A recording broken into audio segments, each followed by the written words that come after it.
Kan pelajaran kita Al-Fatihah.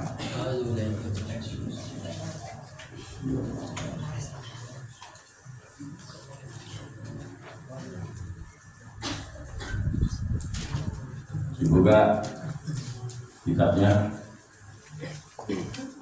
buku tulisnya, disiapkan pulpennya.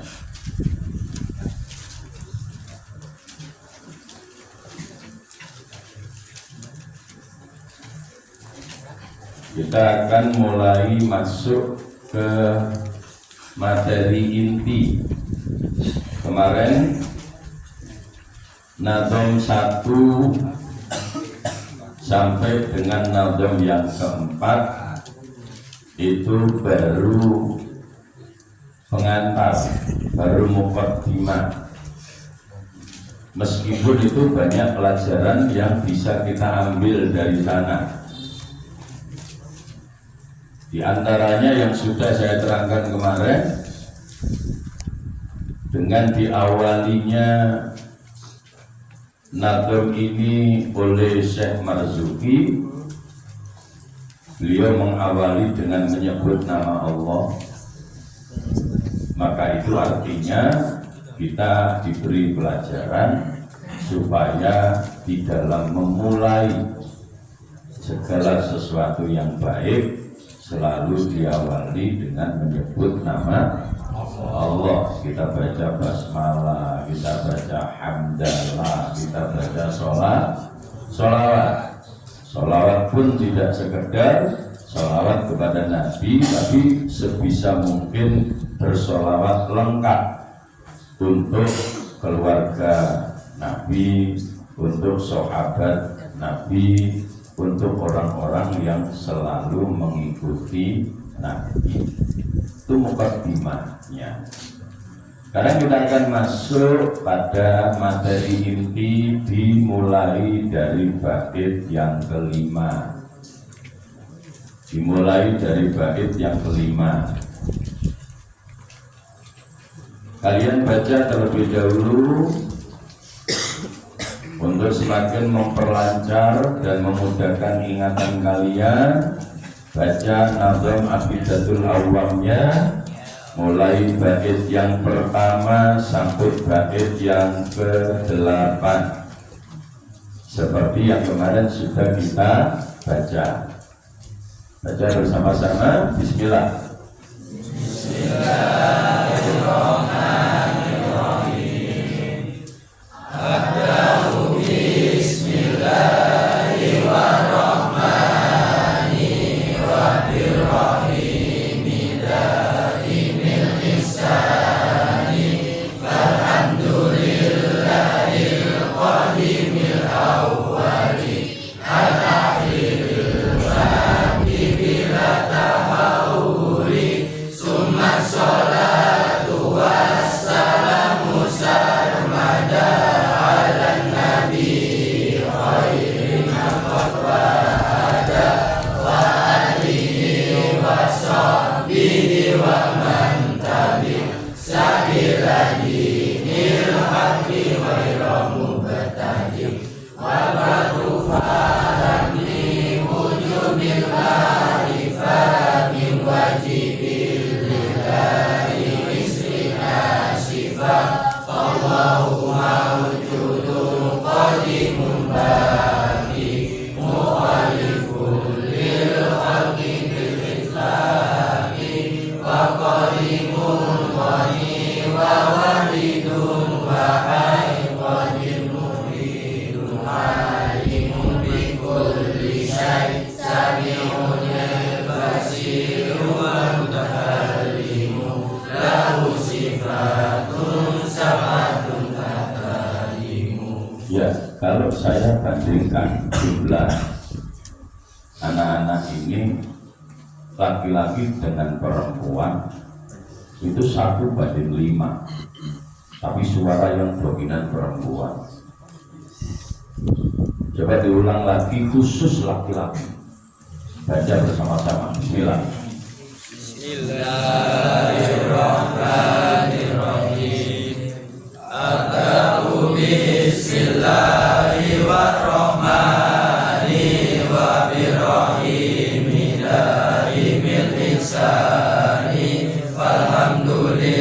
ilahil qadimil awwali al-akhiril baqi bila tahawuli summa sholatu wassalamu sarmada ala nabi khairi man qad wahada wa alihi wa sahbihi wa man tabi'a sabila dinil haqqi khairu mubtadi wa ba'du fa'lam bi wujudil ma'rifah min wajibil lillahi isrina syifa Allahumma wujudun qadimun baqi mukhalifun lil khalqi min itlaqi wa qaimun ghani wa wahidun wa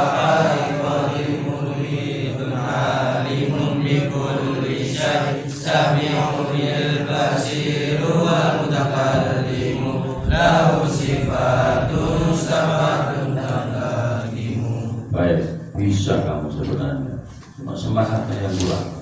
Ya, semangatnya yang kurang. Kalau suruh baca, ya baca benar, bersuara dengan suara maksimal. Ya, dengan suara maksimal. Ya, anak-anak sekalian, kita akan mulai bait yang kelima. Perhatikan, siap-siap untuk mencatat hal-hal yang penting untuk kalian catat. Bismillahirrahmanirrahim. Wa ba'du fa'lam biwujubil ma'rifah min wajibil lillahi ishrina sifat. Wa ba'du, dan sesudah beliau Syekh Ahmad Marzuki mengawali dengan muqaddimah yang kemarin, maka selanjutnya kita diingatkan dengan kalimat fa'lam, maka ketahuilah. Ya, fa'lam, maka ketahuilah. Dalam hal ketauhidan, bahasa i'lam, ketahuilah, itu bukan sekedar tahu seperti umumnya ketika kita mengetahui sesuatu.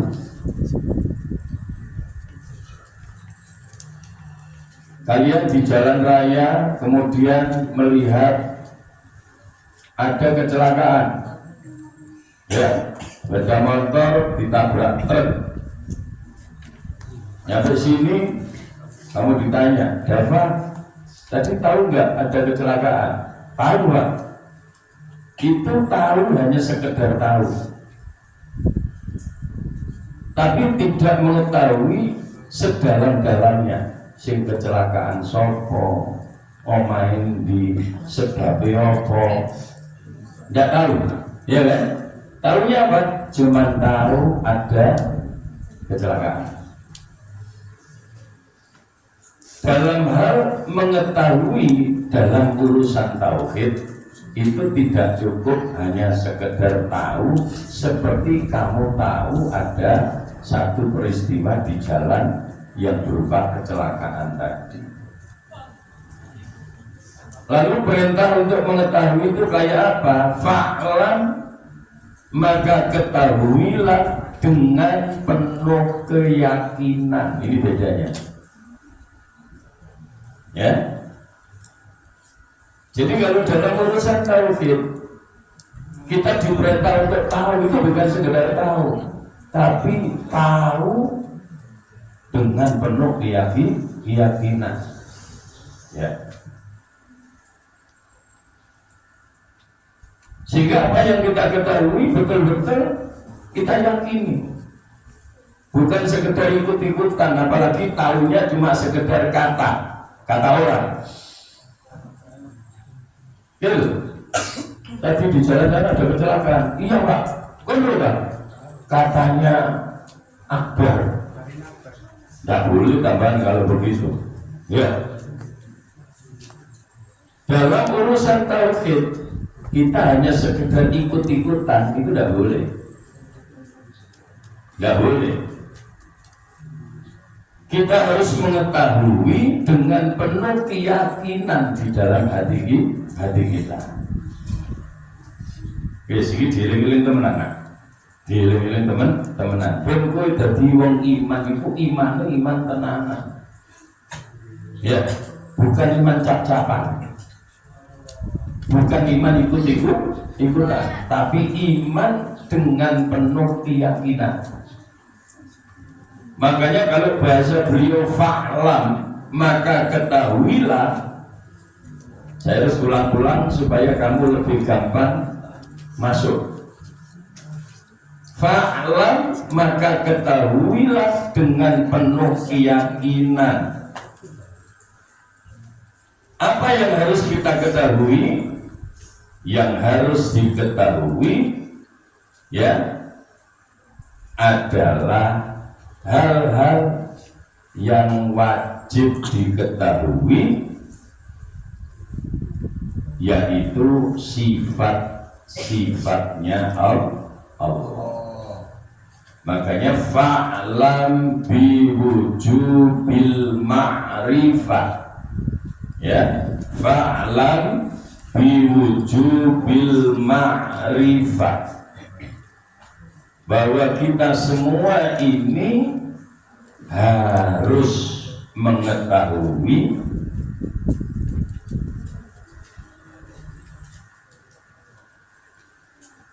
bahwa setiap orang mukallaf itu wajib mengetahui dan meyakini min wajibil lillahi isyrina sifat.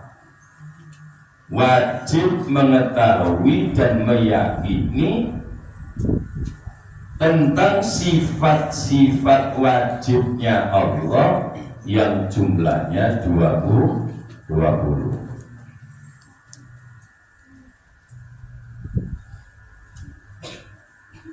Karena itu wajib, maka orang yang tidak mengetahui itu, maka imannya bisa jadi menjadi iman yang tidak sah. Ya, iman yang tidak sah itu kayak apa? Imannya tidak sempurna. Imannya tidak sempurna. Ya.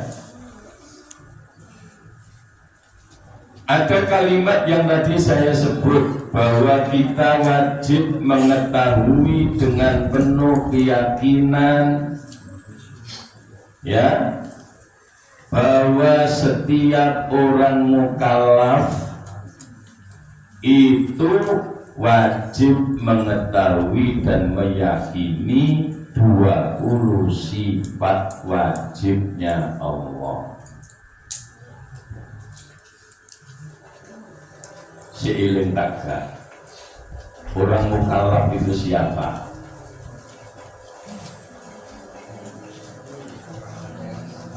Orang mukallaf itu siapa? Ya, kayak tunggalin kan buka catatan mulawas. Ya, yang begitu tidak boleh kan buka catatan. Ya, tidak boleh. Kenapa? Itu urusan enteng, mosok ngono lek buka catatan. Ya. Orang mukallaf itu siapa, teman? Orang mukallaf itu siapa?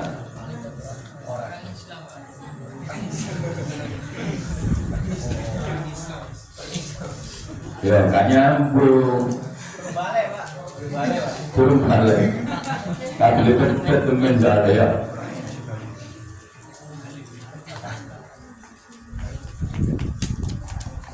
Siapa view? Mukallaf itu siapa? Orang yang balik jawab itu sing dulu menurut yo. Ayo, sing kena. Gak usah kesusu. Siapa orang mukallaf itu?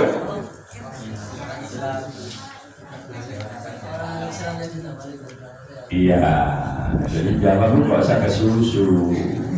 Ya, orang Islam yang sudah balik dan berakal sehat. Kalau mualaf apa? Orang yang baru masuk Islam.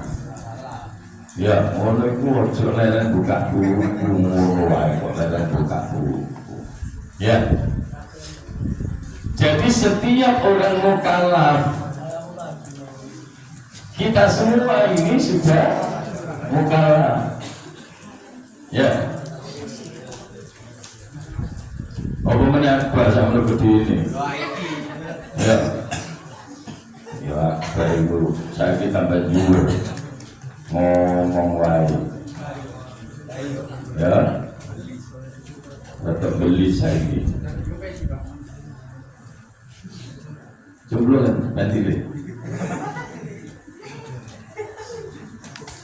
Ya, saya ulang. Jadi orang mukallaf itu kita semua.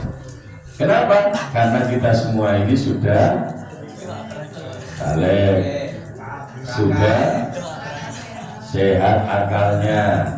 Kan karena sing stres kan? Alhamdulillah. Ya karena sing senting. Ya lah. Makanya sehat, sudah balik, dan sejak kecil sudah Islam. Ya. Nah.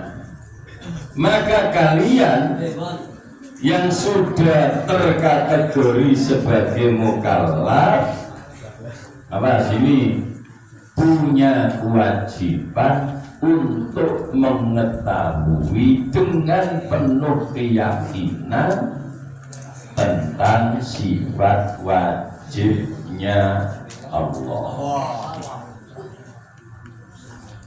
Ya, kalian punya kewajiban untuk mengetahui dengan penuh keyakinan tentang sifat wajibnya Allah.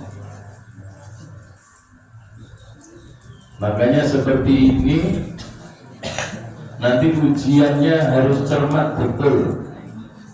Makanya saya tidak pakai ujian tulis, maju itu situ lisan, sehingga saya bisa mengukur sampai di mana kamu punya pengetahuan dan keyakinan tentang sifat-sifat Allah.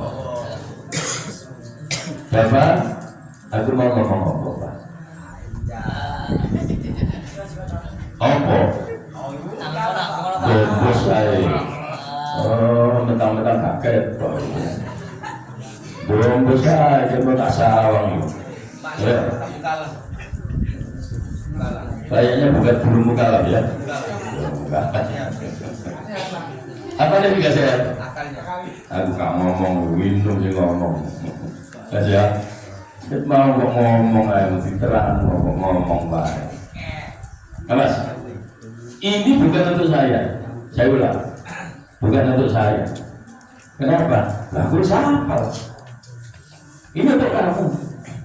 Karena kamu sebagai orang mukallaf, kalau tidak paham, tidak tahu tentang sifat-sifat Allah, maka hukumnya berdosa. Hukumnya berdosa karena mengetahui sifat-sifat Allah itu hukumnya wajib bagi mukallaf. Makanya kalau ulangan, kalau ujian tauhid harus 100 nilainya. Jadi kalau pelajaran yang lain KKM-nya 75, kalau pelajarannya Bu Ella KKM-nya 80, pelajaran tauhid KKM-nya 100. Ya. Pelajaran tauhid KKM-nya 100. Itu berarti kalau nggak 100 kan tauhid mulu mah. Iya kan? Harus 100. Makanya ngomong. Ya. Baca sebularan. Iya, baca sebularan jadi. Ya, ya. Kita akan mulai. Sifat-sifat wajib Allah yang wajib diketahui, yang wajib diyakini itu yang mana? Ya, sifat Allah yang wajib untuk kita ketahui dengan penuh keyakinan, ya, itu ada di nadom berikutnya, dimulai dari nadom yang ke-6, ke-7, kemudian ke-8. Setelah itu baru akan dilanjutkan dengan nadom yang ke-9. Ya, ini tentang sifat-sifat wajibnya Allah. Wallahu mawjudun. 1. Was ya. Nanti kamu waktu ujian itu nanti mungkin saya akan tanya, Allah punya sifat wajib, dalilnya mana? Maka kamu harus hafal bait ini. Ya, kamu harus hafal bait ini. Nanti baru kemudian ditopang dan diyakinkan dengan dalil Al-Qur'an. Oke, saya mulai. Wallahu, maka Allah itu adalah zat yang mawjudun. Allah itu punya sifat wajib yang disebut wujud.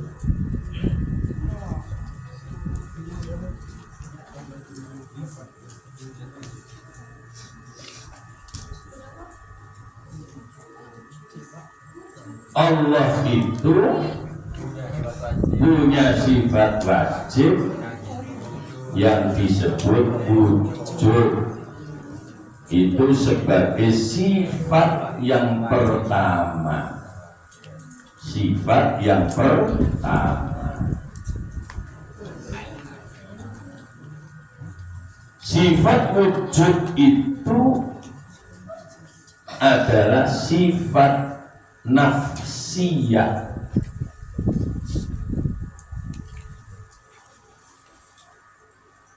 Sifat wujud itu adalah sifat nafsiyah.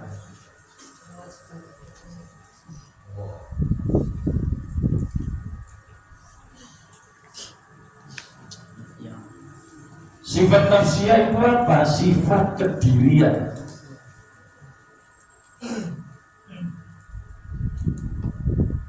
Dalam hal ini punya makna bahwa Allah punya sifat wujud itu semata-mata hanya milik Allah.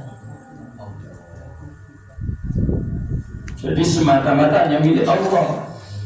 Jadi yang namanya wujud itu hanya milik Allah. Selain Allah itu tidak punya sifat wujud, karena wujudnya selain Allah itu terjadi karena diwujudkan oleh Allah. Tidak ada yang wujud dengan dirinya sendiri. Kalau Allah itu memang sifat dirinya itu adalah wujud. Makanya kemudian pada dasarnya semua yang ada di alam semesta ini, yang paling penting itu hanya Allah. Jadi sini masukkan, tancapkan betul di dalam hati kamu. Jadi di seluruh alam semesta ini yang paling penting hanya Allah, karena hakikat wujud itu hanya milik Allah. Hakikat wujud itu hanya milik Allah. Adapun yang lain-lain wujud karena diwujudkan oleh Allah, dan suatu ketika wujud selain Allah itu bisa sirna, bisa hilang. Kamu punya ayam bertelur di dinta ini sampai selikur dino netes. Ya kan? Netes. Berarti PTA anaknya yang wujud, tapi dia tidak wujud dengan dirinya sendiri. Tapi dia bisa wujud isok netes krono didadekno karo Gusti Allah. Buktinya nduk songo sing dianggrengi babone sing netes mek telu. Sing gak netes. Kalau seandainya mereka bisa wujud dengan sendirinya, ya kudune songo netes kabeh. Bahwa ada yang netes, ada yang tidak netes, itu karena kehendak Allah. Maka selain Allah, hakikatnya tidak ada yang wujud. Maka jangan pernah menganggap penting selain Allah. Kamu di sini selalu saya tanamkan seperti itu. Yang paling penting Allah, makanya sholat itu menjadi maha penting. Kenapa maha penting? Ya karena memang kita sholat itu menghadap kepada zat yang super penting. Ya. Nah, kan seguyonan baik. Ya, kesering ini. Ya, kan seguyonan baik. Padahal kan ngadep Pak Lurah ada dua surat ini. Pak Lurah loh ini. Dua surat, jami ngurus SKCK. Jalur tanda tangan Pak Lurah. Baru cengengesan. Kira-kira Pak Lurah belum tanda tangan enggak? Gak belum jadi Lurah. Ada di mana Pak Lurah? Iya kan? Loh, bayangkan itu, pengadep lurah, ngadep Pak Lurah saja itu harus serius. Iya kan? Apa meneh ngadep bupati, masuk ke ruang khususnya Pak Bupati, kon cengengesan diusir karo ajudane. Iya kan? Bayangkan bagaimana kalau kamu menghadap Allah sambil cengengesan. Makanya saya selalu mengingatkan kamu, ayo belajar. Belajar sholat sing serius, belajar sholat sing temenan. Soal khusyuk gak masalah loh. Kenapa kok gak masalah? Masih proses Pak. Ya, tapi yang penting kesungguhan kamu tunjukkan. Aku temenan loh sholat ini. Ya, temenan. Belum khusyuk gak apa-apa, tapi yang penting temen. Nah itu dulu. Ya. Karena kita menghadap kepada zat yang maha wujud. Ya, satu-satunya yang wujud itu hanyalah wujudnya Allah Subhanahu wa ta'ala. Yes, ini dimasukkan betul ke dalam hati. Jangan berpikir hanya untuk ujian, tapi masukkan ke dalam hati. Modal iman kita itu dimulai dari sana. Ya, baik anak-anak. Sementara kita akhiri dulu, mudah-mudahan bermanfaat untuk kita semuanya. Ya, anak-anak, bagaimanapun juga kalian semua tetap selalu saya doakan untuk menjadi orang-orang baik, ya, menjadi orang-orang yang soleh, menjadi orang-orang yang sukses. Amin. Al-Fatihah.